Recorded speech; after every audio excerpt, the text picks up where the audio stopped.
2 נפצעו, חייל ואישה, ואנחנו חוזרים אלייך, יערה שפירא, שנמצאת בזירת הפיגוע עם משה פייגלין. אנחנו איתכם.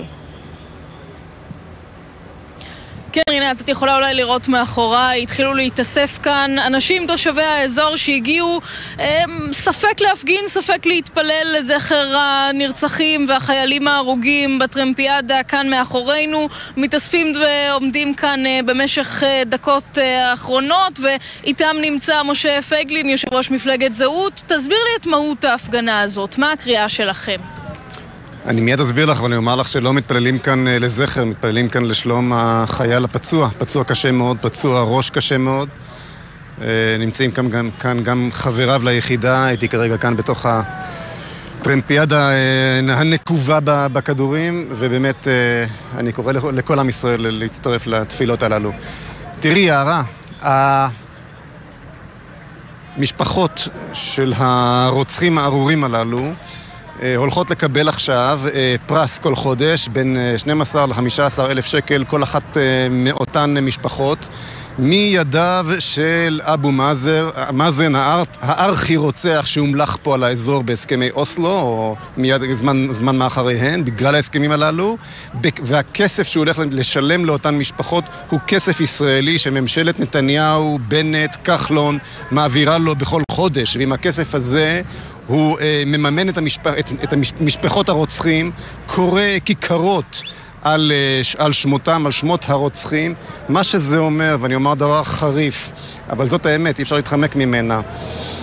מדינת ישראל, בראשות ממשלת נתניהו, הפכה מדינה שמעודדת ותומכת בטרור נגד אזרחיה. זאת המשמעות.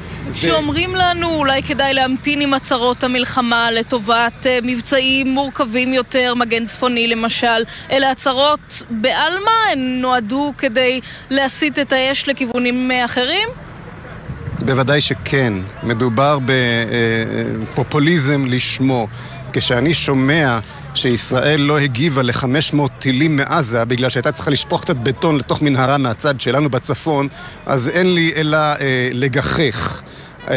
ממשלת ישראל, ממשלת הימין צריך לומר, ממשלת הימין, בואו לא נשכח זאת, כן, ממשלת הימין של נתניהו, של בנט, של כחלון, של ליברמן עד לא מזמן, תקועה בתוך תפיסה דפנסיבית ומזמינה את הטרור, וכמו שהסברתי עד עכשיו, לצערי הרב, זאת האמת, אלו העובדות, מעודדת אותו להימשך באמצעות הזרמת כספים ישראלים שלך ושלי, מהמיסים שלנו, הישר אל רשות הטרור של אבו מאזן. ואם בעזה הפתרון בעיניך, אני מניחה, הוא כניסה קרקעית, מה הפתרון ביהודה ושומרון? אני לא דיברתי בכלל על פתרון בשום מקום, אני דיברתי על תפיסת ראש מוחלטת.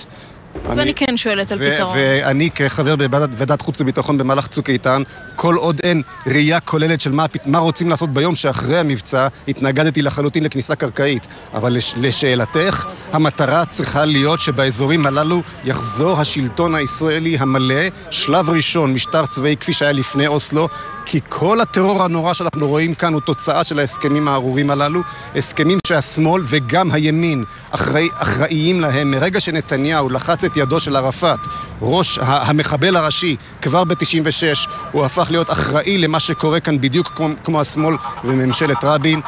מה שצריך לעשות זה קודם כל להבין שהסכמי אוסלו כשלו בצורה מדממת וצריך לגלגל אותם לכל הרוחות, להחזיר את המשטר הצבאי ומיד אחריו להיכנס להליך מזורז של א', עידוד הגירתם של אלו מהם שרוצים להגר ורובם רוצים בעיקר מעזה, ולאחר מכן בצורה מדורגת ומסודרת החלת ריבונות מלאה גם בעזה וגם ביהודה ושומרון. תודה רבה משה פייגלין. בבקשה. וזו אחת העמדות, רינת, שאנחנו שומעים כאן בהפגנה שנמשכת עוד מאחוריי. כן, יערה, ביקורת נוקבת מאוד של משה פייגלין על ממשלת ישראל. אומר, ממשלת הימין של נתניהו תומכת בטרור.